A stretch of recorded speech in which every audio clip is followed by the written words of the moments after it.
역동적이고 분주한 세상에 살다가 주님 앞에 돌아왔습니다.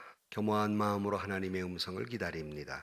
귀한 자리 부족한 종을 세워주셨사오니 성령께서 임하셔서 말씀하여 주옵소서. 하나님의 음성을 듣는 귀한 시간 되게 하여 주옵소서. 예수님의 이름으로 기도하옵나이다. 아멘. 할렐루야. 오늘 아침도 주의 은혜가 우리 가운데 충만하시기를 주의 이름으로 축복합니다.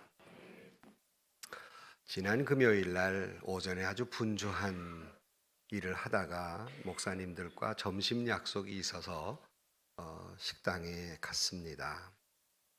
가 앉아 있는데 목사님들끼리 하시는 말씀이 정말 감격적이었다고, 가슴이 뭉클하고 눈물이 났다고 하시는 말씀들을 나누면 그것을 들으면서 제가 이렇게 물었습니다. 뭔 일 있었어요? 이렇게 물었어요. 그랬더니 모두 목사님들이 나를 그냥 측은한 듯이 나를 보면서 목사님 텔레비도 안 봤어요. 그 텔레비 볼 시간이 어디 있어요? 그랬더니 남북 정상회담이 있었잖아요. 그런가? 제 머릿속에는 아마 토요일로 기억되고 있었던 것 같아요. 그래서 그렇지 않 텔레비 볼 일이 없으니까 바쁘니까 그랬어요 하고 그날도 저녁 때사 집에 가서 TV를 켜고 뉴스를 보았습니다. 감격적이었죠. 판문점에서 우리나라 문재인 대통령과 김정은의 만남을 보면서 우리 모두는 이 민족의 통일의 희망의 씨앗을 보게 되고 마음에 감격스럽게 기뻐하고 눈물을 흘렸습니다. 저희 102회 총회에 임원이 되자마자 총회장님께서 첫 모임이 임원들 전원과 전 총회 직원들을 데리고 통일전망대에 가는 일이었습니다. 통일전망대에 가서 거기 있는 군 부대 요원들과 같이 예배를 드리고 그리고 통일을 위해서 기도했습니다. 제게 통성기도 인도를 부탁하셔서 하나님 앞에 기도하면서 그렇게 기도했습니다. 하나님이여, 언제까지입니까? 하나님, 언제까지입니까? 이 민족의 아픔을 보시옵소서. 속히 통일을 이루게 하시고 이 민족의 예루살렘과 같은 평양에 하나님을 마음껏 찬양할 날이 오게 하여 주옵소서. 간절히 목 놓아서 기도한 기억이 납니다. 이처럼 하나님 앞에 민족의 아픔을 끌어안고 울었던 선지자가 있습니다. 그는 예레미야입니다. 예레미야는 항상 눈물로 살았기 때문에 오늘 본문 읽은 예레미야도 있지만 예레미야 애가 눈물의 노래가 있습니다. 오늘 3장 49절 말씀에 보면 내 눈에 흐르는 눈물이 그치지 아니하고 쉬지 아니하며 그랬어요. 늘 울고 살았어요. 우리처럼 뭘 먹을까 뭘 마실까 안 돼서 우는 게 아니라 민족의 아픔을 끌어안고 통곡한 사람입니다. 예레미야가 이렇게 통곡한 이유는 이미 남북이 우리나라처럼 이미 남북이 갈리워졌고 그리고 북쪽의 이스라엘은 벌써 망해버렸습니다. 이제 남쪽 유다마저도 하나님 앞에 돌아오지 않으면 망할 것이라고, 망한다고 예레미야가 눈물로 호소했지만 사람들은 들으려 하지 않았습니다. 하나님께 돌아오지 못하고 멸망길로 걸어가서 결국 가서 그들이 망하게 됩니다.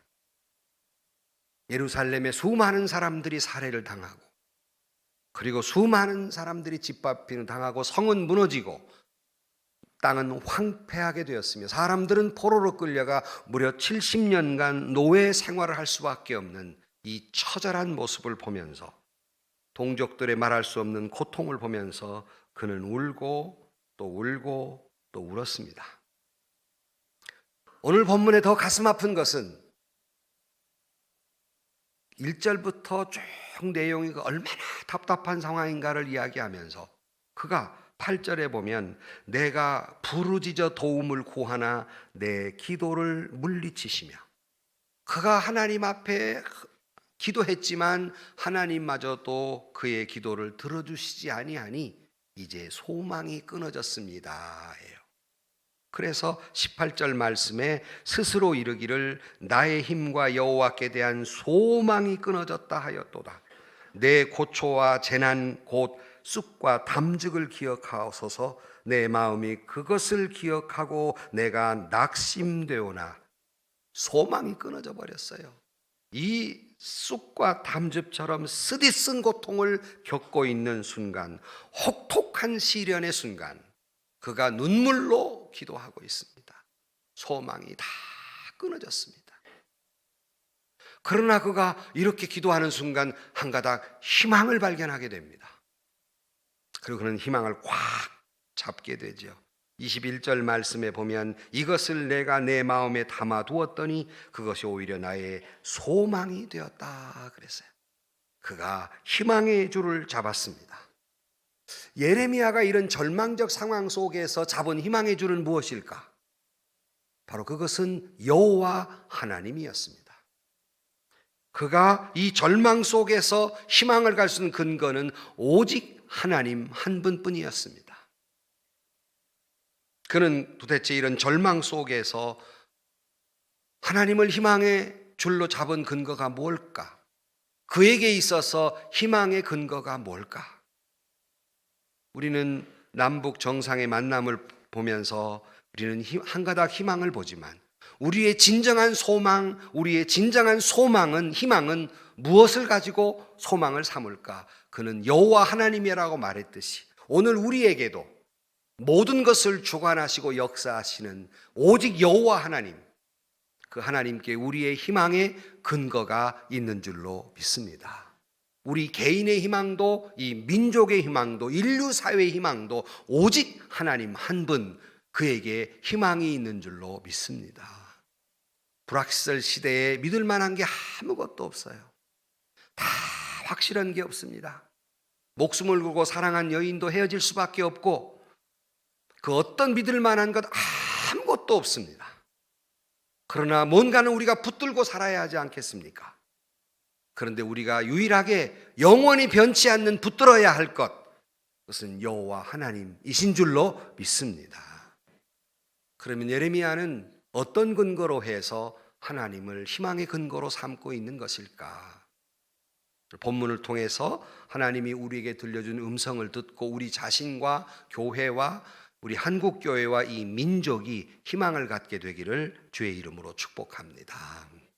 그 첫 번째는 오늘 본문을 통해 말씀을 보면 하나님은 이런 절망적 상황 속에서 여전히 그의 자비와 긍휼로 우리를 돌보고 계심을 믿었기에 그는 희망을 가질 수 있었던 것입니다. 오늘 본문 22절에 보면 여호와의 자비와 긍휼이 무궁하심으로 우리가 진멸되지 아니함이니이다. 그러니까 예레미야가 보았던 것은 하나님의 자비와 긍휼이 계심으로 내가 우리들이 이처럼 비참한 가운데 절망적 상황 속에 처했을지라도 결코 망하지 아니하리라 하는 소망의 줄을 잡았다는 것입니다. 이때 자비라는 말은 여러분 잘 아는 헤세드란 말입니다. 초월하신 하나님, 그럼에도 불구하고의 하나님의 사랑과 자비가 있기에, 이 초월적 사랑이 있기에 오직 하나님께만 소망을 갖게 되었다는 것입니다. 만약에 하나님의 사랑이 이 초월적 사랑이 아니라 조건적 사랑이었다면 결코 우리에게는 희망이 있을 수 없습니다. 그러나 하나님의 무조건적인 아무런 조건 없는 사랑이 있기에, 아낌없이 다 베풀어주는 사랑이 있기에 우리에게는 소망이 있다는 말씀입니다. 무슨 뜻일까? 그건 이런 말입니다. 때로는 우리가 하나님 앞에 못난 모습들이 있어요. 어떤 때에는 욕심이 있고 미움이 있고 다툼이 있고 고집이 있고 또 그럴 수 없는 그런 그 욕망이 있고 타락이 있는 못난 우리지만 우리 하나님은 그럼에도 불구하고 여전히 우리를 사랑하신다는 사실을 예레미야가 발견하고 유일한 희망을 하나님께 두게 된 것입니다.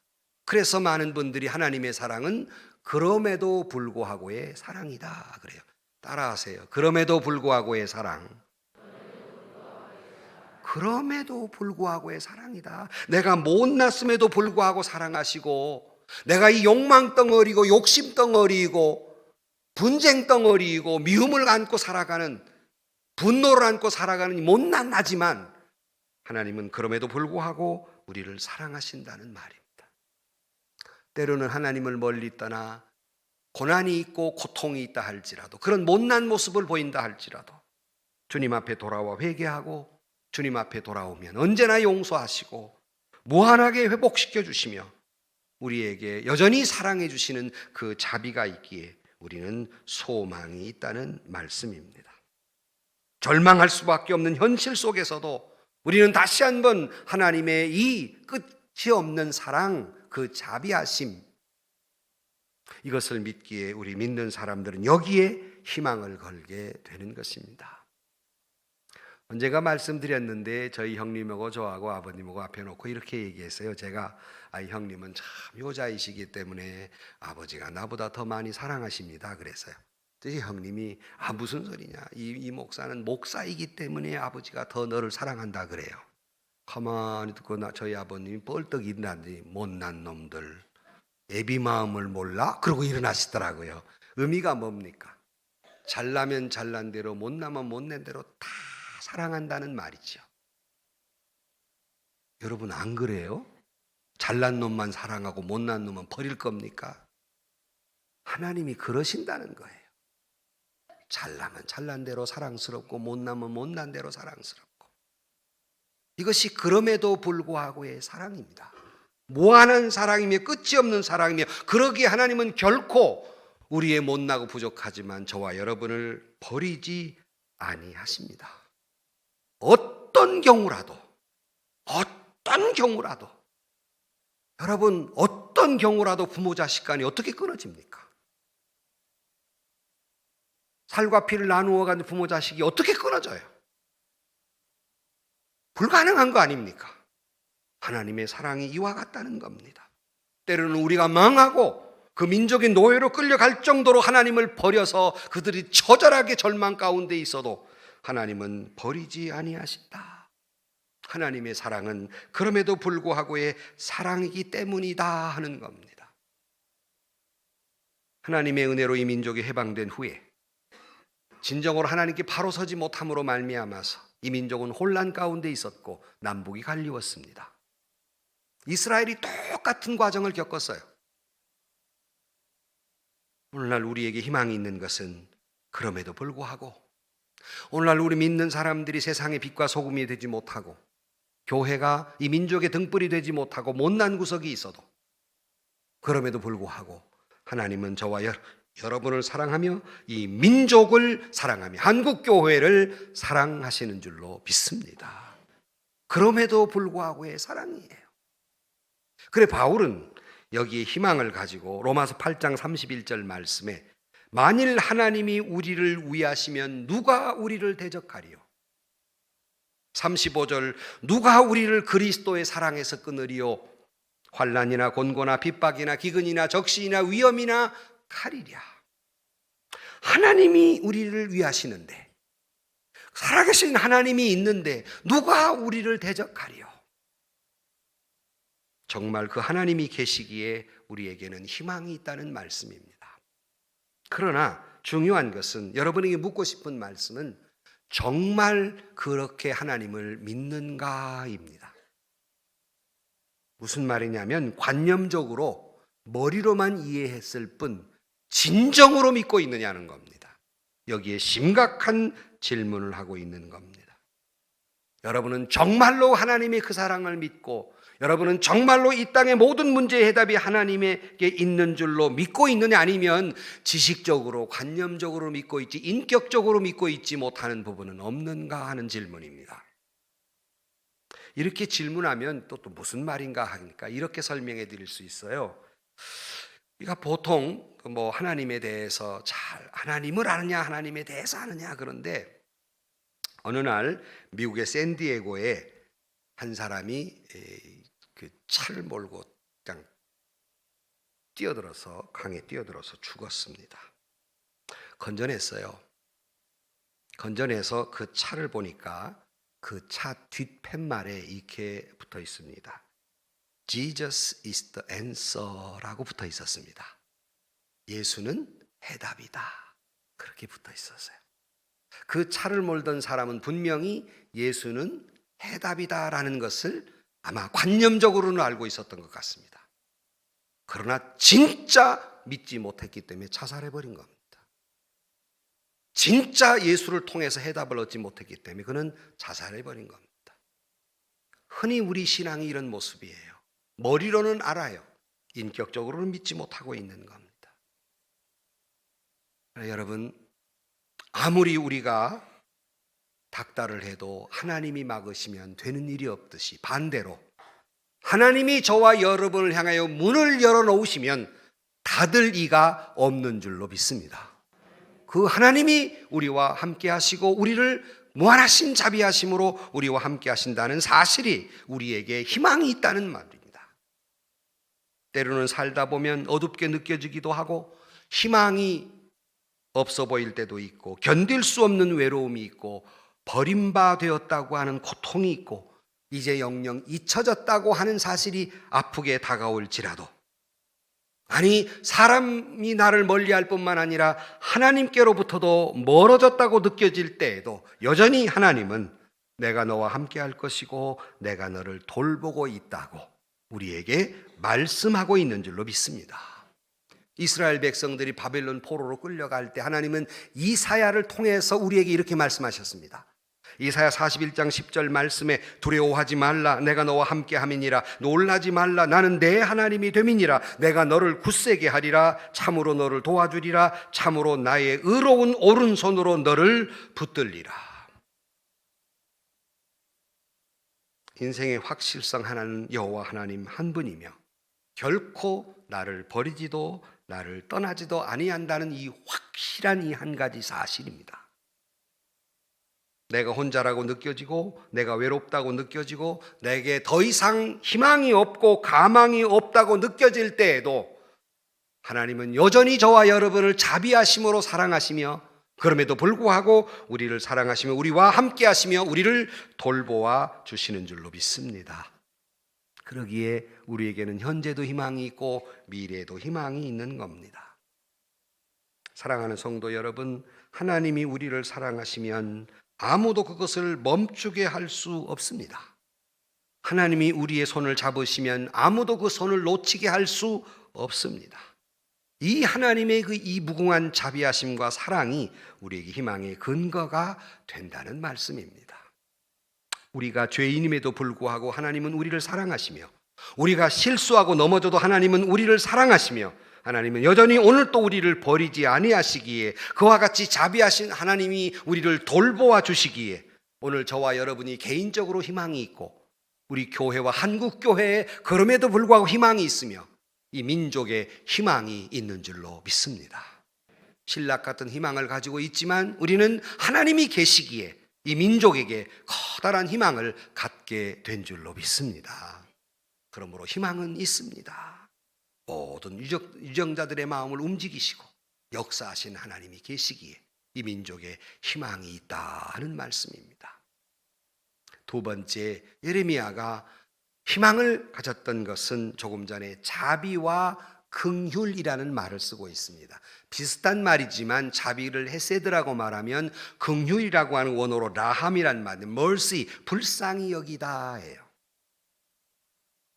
하나님은 저와 여러분을 어떤 절망 속에서 나를 불쌍히 여기시기에 우리에게 희망이 있는 줄로 믿습니다.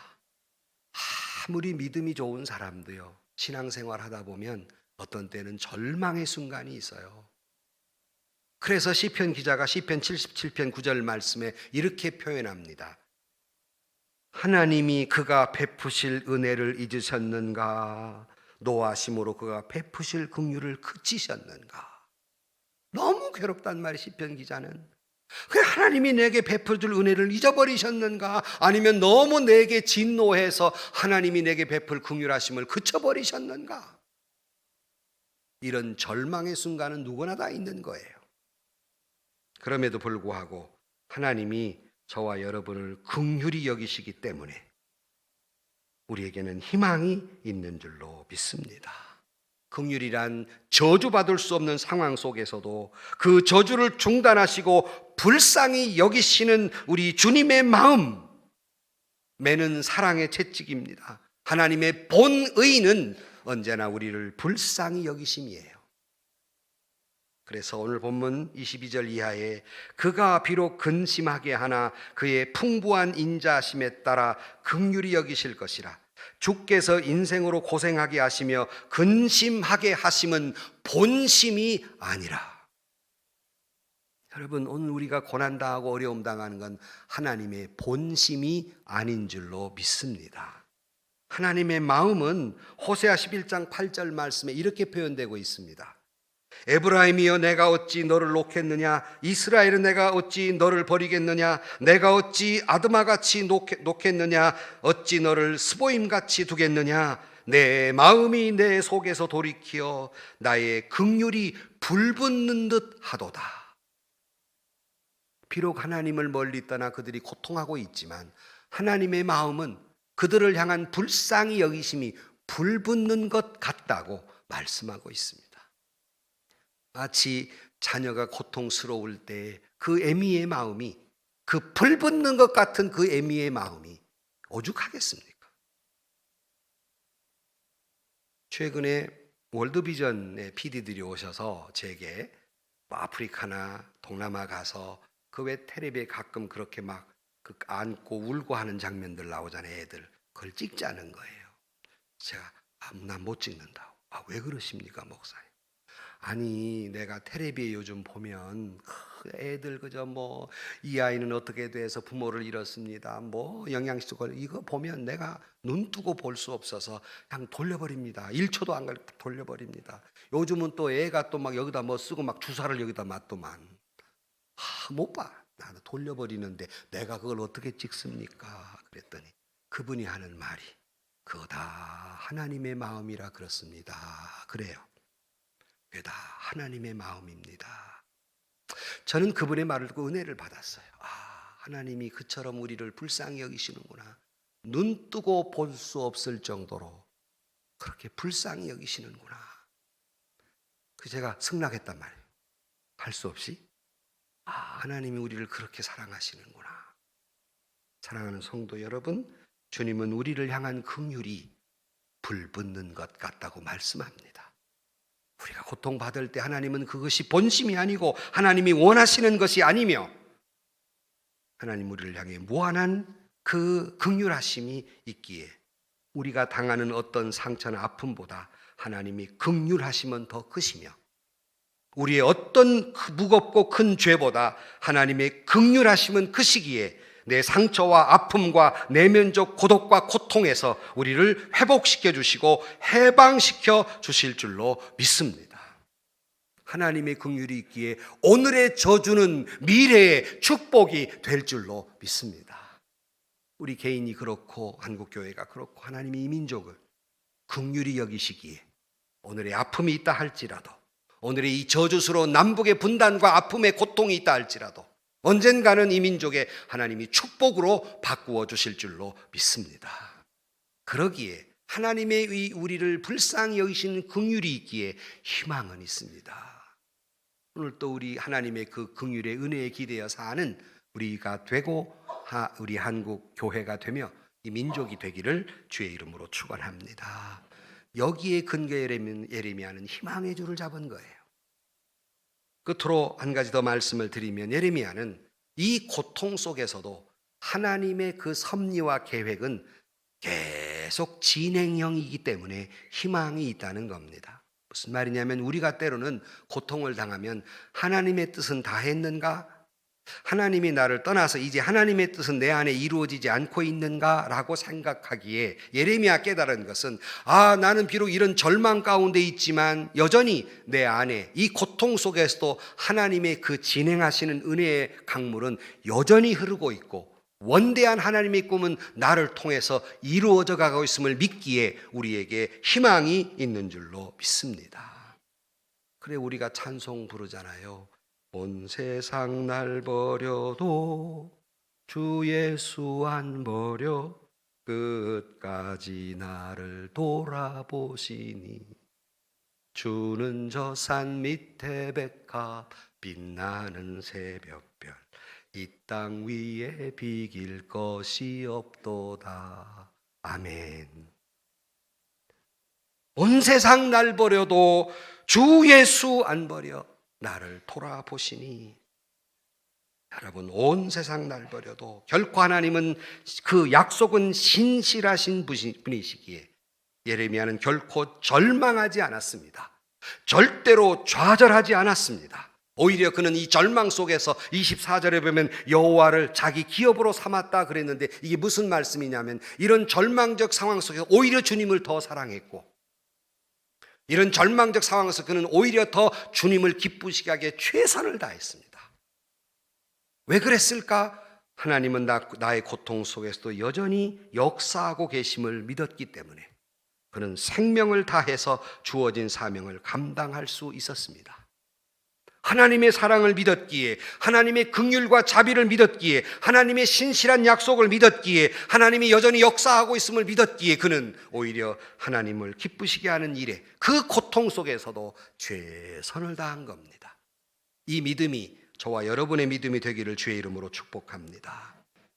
내가 35절 말씀, 3장 25절 말씀에 보면 기다리는 자들에게나 구하는 영혼들에게 여호와는 선하시도다. 사람이 여호와의 구원을 바라고 잠잠히 기다림이 좋다 그랬어요. 그러므로 여러분, 우리에게 인생에 있어서 어떤 일이 일어나든, 나쁜 일이 일어나든 좋은 일이 일어나든, 문제가 생기든 문제가 없든지 간에 항상 그 모든 일 속에는 하나님의 목적은 이루어가고 계시다 하는 겁니다. 하나님이 내게 왜 이런 일이 일어나게 하셨을까? 하나님은 나를 잊었는가? 왜 내가 이런 일을 당해야 하는가? 이 아픔과 질병과 고통과 괴로움과 사랑하는 일을 잃는 일은 어려움을 겪게 하시는 걸까? 정말 고통스럽죠. 그러나 그 속에 여전히 하나님이 이루어 가시는 목적은 계속해서 진행형임을 믿으시기를 주의 이름으로 축복합니다. 그래서 이제 소개한 대로 영어로 God purpose behind your problem.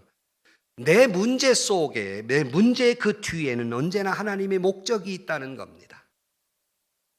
내 인생의 모든 사건 뒤에 하나님의 목적은 작용하고 있었습니다.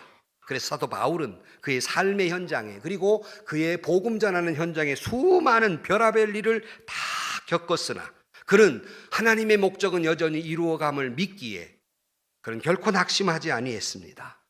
그래서 로마서 5장 5절 말씀에 소망이 우리를 부끄러워하지 아니함은 우리에게 주신 성령으로 말미암아 하나님의 사랑이 우리 마음에 부은 바 됨이니 그랬어요.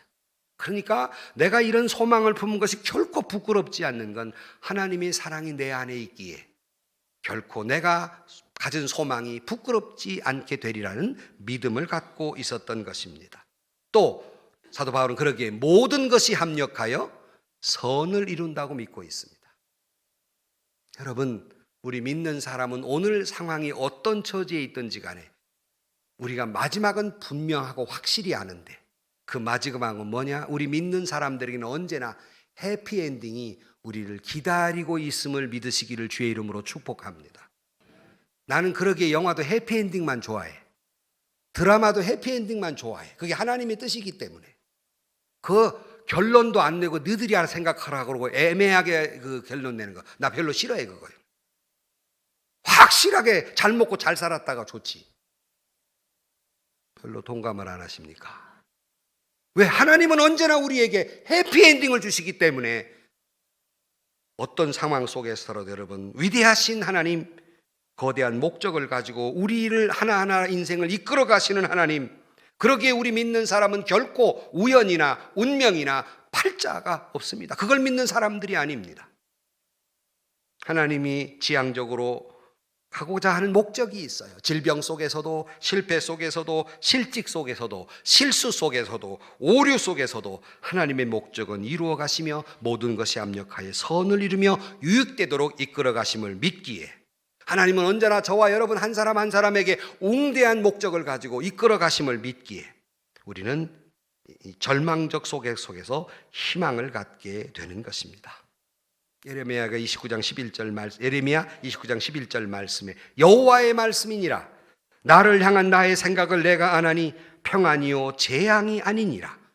너희에게 미래와 희망을 주는 것이라 그랬어요. 이것이 하나님의 본 마음입니다. 본심이에요. 그러므로 오늘 또 내 처지에 상관없이 하나님은 여전히 섭리하고 계심을 믿기에, 하나님은 여전히 저와 여러분을 향해서 이런 고통이 본심이 아니고 희망을 주는 것이고 축복을 주는 것이 목적이기에 오늘 또 희망을 가지고 살아가는 저와 여러분들이 되시기를 주의 이름으로 축복합니다. 결론으로 말씀을 드립니다. 그래서 조금 전에 소개해드린 말씀 다시 보면 33절에 주께서 인생으로 고생하게 하시며 근심하게 하심은 본심이 아니라 그랬고, 이런 기도 속에 다다른 예레미야는 눈물을 훔치며 희망을 갖게 됩니다. 48절 딸 내 백성의 파멸로 말미암아 내 눈에서 눈물이 시내처럼 흐르는도다. 눈물이 시내 물처럼 흘러내릴 때 그럼에도 불구하고 이 눈물을 훔쳐가며 희망을 갖는 것은 오늘 보면 55절 말씀에 여호와여 내가 심히 깊은 구덩이에서 주의 이름을 불렀나이다. 주께서 이미 나의 음성을 들으셨사오니 이제 나의 탄식과 부르짖음에 주의 귀를 가리지 마옵소서. 내가 주께 아랫날에 주께서 내게 가까이하여 이르시되 두려워 말라 하셨나이다. 주여 주께서 내 심령의 원통함을 풀어주셨고 내 생명을 속량하셨나이다. 여호와여 나의 억울함을 보셨사오니 나를 위하여 원통함을 풀어 주옵소서. 하나님은 하나님께 희망을 두고 그 자비와 그 긍휼과 그 섭리하심의 희망을 두는 우리에게, 여러분 각 개인에게, 우리 교회, 한국 기독교의 이 민족에게 원통함과 그 슬픔을 풀어 주실 줄로 믿습니다. 여기에 우리는 하루하루 희망을 갖게 되고 소풍을 간 아이처럼 설레는 마음으로 하루하루를 살아갈 수 있게 되는 것입니다. 소풍을 간 아이처럼이란 말은 유명한 일화입니다. 여러분, 북한에 소떼를 몰고 왔던 정주영 회장이 한 말이에요. 그런 이런 말을 했습니다. 나는 날마다 회사를 출근할 때 소풍 가는 기분으로 나갑니다. 일하러 나가는 것이 아니라 소풍 가는 날처럼 즐거운 마음으로 희망을 갖고 오늘 할 일을 그려봅니다. 그랬어요. 그랬더니 누가 물었습니다. 그 회장님, 골치 아픈 일이 생겼을 때 어떻게 아침에 그렇게 소풍 가는 마음으로 갈 수 있겠습니까? 골치 아픈 일이 지금 있는데. 그가 대답합니다. 골치 아픈 일이 내게 있을지라도 나는 해결됐을 때를 생각하고 기쁨을 가지고 하루를 시작합니다. 감동을 좀 해봐요. 좀. 우리는 비록 내가 어떤 어려움이 있다 할지라도 하나님이 나에게 이 모든 고통과 아픔에서 해방시켜 주실 것이고 내게 축복 주실 줄로 믿고 소풍 가는 마음으로 매일매일을 살아가는, 언제나 기대를 가지고 희망을 갖고 살아가는 그런 저와 여러분들이 되기를 주의 이름으로 축복합니다. 어떤 절망 가운데 있어도 말입니다. 어떤 아픔 가운데 있어도 말입니다. 우리 모두가 그렇게 함으로 말미암아서 우리 모든 개인에게 희망을 갖게 되고 우리 교회가 희망을 갖고 비록 이 민족의 등불의 역할을 제대로 감당하지 못해서 비틀거리는 이 한국 기독교에도 그리고 이 민족에게도 하나님의 그 자비와 그 긍휼과 그 섭리하심이 있기에 희망이 있는 줄로 믿습니다. 오늘 또 내일 또 희망의 사람으로 살아가는 저와 여러분들이 되시기를 주의 이름으로 축복합니다. 기도하십시다. 하나님, 남북 정상회담을 보면서 하나님의 섭리하심과 희망을 신락같이 보게 됩니다. 주님이 이 민족을 불쌍히 여기시는 긍휼하심이 있고 자비하심이 있고 섭리하심이 있기에 우리에게 희망이 있는 줄로 믿습니다. 우리 개인도 우리 교회도 한국 기독교도 주님의 그 은혜가 있기에 다시 한번 희망을 걸고 날마다 기쁨으로 새날을 시작하는 저희 모두가 되게 하여 주옵소서. 예수님의 이름으로 기도하옵나이다. 아멘. 세상에서 시달린 친구들아 위로의 주님 바라보아라. 눈을 들어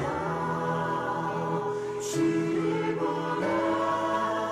하늘의 모든 염려 주께 맡겨라. 슬플 때에 주님의 얼굴 보라. 사랑의 주님 안식 주리라. 힘이 없고 내 마음 연약할 때 능력의 주님 바라보아라. 주